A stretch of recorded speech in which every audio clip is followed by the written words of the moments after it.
Salut à tous et à toutes, c'est V comme Vap, j'espère que vous faites de beaux clouds.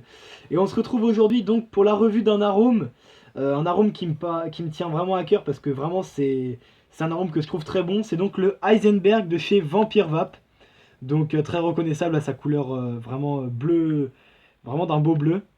Donc aujourd'hui on se retrouve donc pour la revue de cet arôme. Alors je vais mettre un concept en place en fait que j'avais fait c'était pour le Pinkman. Je vous avais présenté une recette que j'aimais bien faire avec le Pinkman.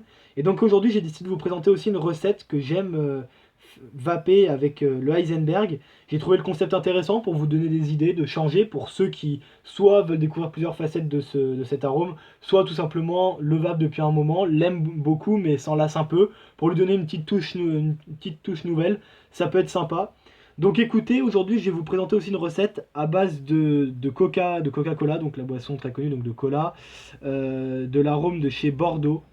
Voilà, c'est l'arôme Coca. Donc ils font. Donc je vais vous présenter dans un premier temps l'arôme seul et ensuite avec donc le mélange avec l'arôme Coca. Alors tout de suite on va s'attarder à la description qu'on nous fait dans les sites de l'Eisenberg. Alors l'Eisenberg est décrit comme un mélange secret aux saveurs fruitées et fraîches. Alors bon j'en parlerai plus tard et qui tire son nom de la célèbre série TV, donc Breaking Bad. Alors, cet arôme. Alors, oui, je tiens à faire une précision. On me l'a demandé dans les commentaires d'une précédente vidéo.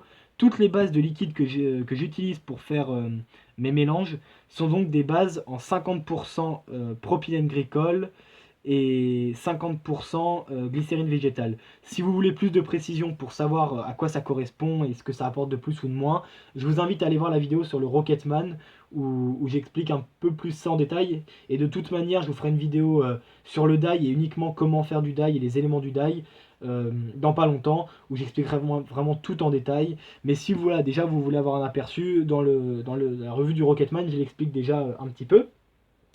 Donc voilà, donc je fais mes mélanges avec du 50-50. Et donc dans du 50-50, on nous propose donc de mettre à peu près 15 gouttes par 10 millilitres. Donc vous faites 10 millilitres, vous mettez 15 gouttes d'arôme dedans. Vous voulez faire 20, voilà, vous multipliez par 2, 30 et ainsi de suite.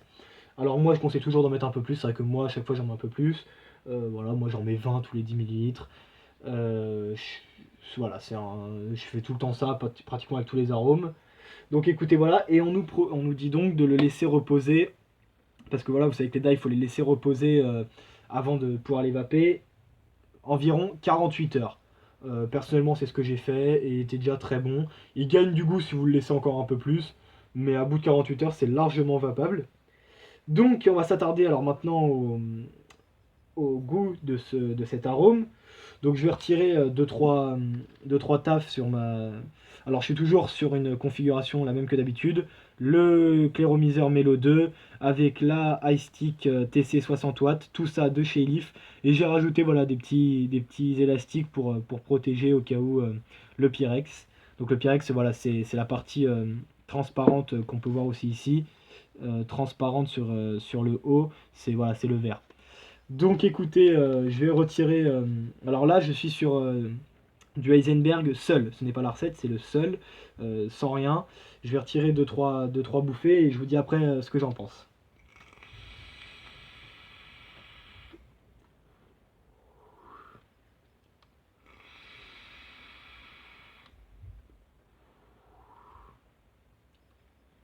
Bon alors écoutez, on nous le décrit comme secret, fruité et frais. Bah, j'ai envie de dire que tout est dit.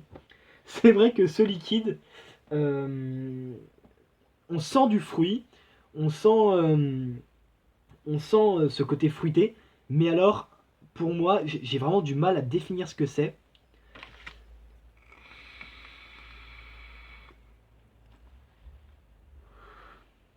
Je partirais bien sur des notes ouais, de fruits, éventuellement de fruits rouges. Alors après, c'est mon opinion personnelle, mais de fruits rouges, un peu tout ce qui est cassis, myrtille, un peu tout ça. Voilà, moi je partirais sur ces notes-là. Mais encore une fois, voilà, vraiment mélangé, un goût un peu de bonbon. Voilà, oui, un peu de bonbon.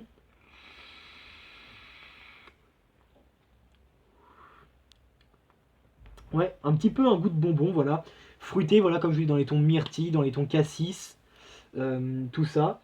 Et alors on nous le promet aussi comme frais, et alors ça c'est vrai, et alors comme je vous l'ai déjà dit dans les présentes vidéos, que si vous n'avez pas vu, je vous invite à aller voir, euh, j'aime beaucoup les liquides frais, moi, les liquides qui nous laissent une certaine fraîcheur, et celui-là, c'est vrai que sans rajouter de menthe, sans rajouter même d'additifs au menthol dedans, je retrouve vraiment cette petit côté framboise. Alors c'est pas prononcé comme si j'ajoutais voilà, de la menthe eucalyptus ou du Cri au Boost voilà, qui est là, mais on sent quand même cette fraîcheur en fond qui est vraiment pas désagréable, qui rend le goût voilà vraiment on peut le vaper voilà sans s'arrêter, sans avoir une petite envie de nausée. Non non vraiment pas écœurant, vraiment très très bon, très vraiment voilà frais.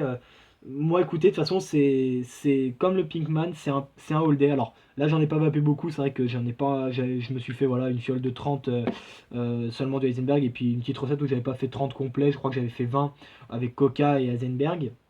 Mais alors franchement, voilà, ce liquide je le recommande, mais vraiment sans modération. Si vous aimez voilà, les fruits rouges un petit peu cassis, mûrs, myrtille, tout ça, ça le reprend vraiment bien. Voilà, il est sucré et à la fois voilà, cette fraîcheur qui vient en bouche le rend vraiment pas écœurant. Je le conseille vraiment, gros gros gros coup de cœur sur Heisenberg. Avant de me procurer celui-là, j'en avais déjà vapé et franchement déjà dès la première fois où je l'avais eu en bouche, j'avais adoré. Et vraiment, voilà, c'est vraiment un coup de cœur pour moi. Je vous le conseille sur Heisenberg. Donc écoutez, tout de suite, je vais vous présenter la recette que je vous propose de faire avec. Donc cette recette, je l'ai mis dans le GSR-M sur la iStick TC 40 watts, tout ça de chez Elif encore une fois. Alors cette recette, voilà, elle se base à moitié. Alors l'arôme coca que j'ai là, on nous conseille d'en mettre pareil 15 gouttes dans 10 millilitres. Donc écoutez, celui-là pareil, j'ai fait entre 15 et 20. Je vous propose de faire moi 50-50, c'est-à-dire que vous mettez si vous mettez 15 gouttes d'Eisenberg, mettez 15 gouttes de coca. Et voilà, ça nous donne voilà, cette couleur-là qui n'est plus très bleue du coup, parce que voilà, le coca a un côté un peu, attendez, j'en ai un pur coca ici. Voilà, je sais pas si vous verrez, mais un petit peu jaune, mais jaune marron, mais qui nous donne vraiment, voilà, le mélange vraiment, je l'aime beaucoup. Je vais regoûter devant vous, mais vraiment c'est un mélange qui m'a plu.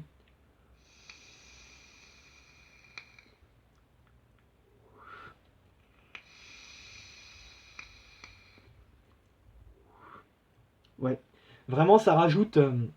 Je trouve que ces deux arômes se marient extrêmement bien ensemble, parce que le coca rajoute ce côté coca justement à l'Eisenberg, qui n'est pas mauvais avec les fruits rouges dont j'ai parlé. De toute façon, voilà, bon, je vais comparer ça au coca cherry. Voilà, le coca cerise se marie bien, et bah, le coca myrtille, mûr cassis se marie super bien aussi. Alors effectivement, forcément, c'est un liquide, donc on n'a pas le côté pétillant du coca. C'est vrai que je réponds à la question, voilà, parce que j'avoue, je sais pas si je suis le seul, hein, mais je m'étais posé, est-ce que ça pétille à un moment, et non, ça pétille pas.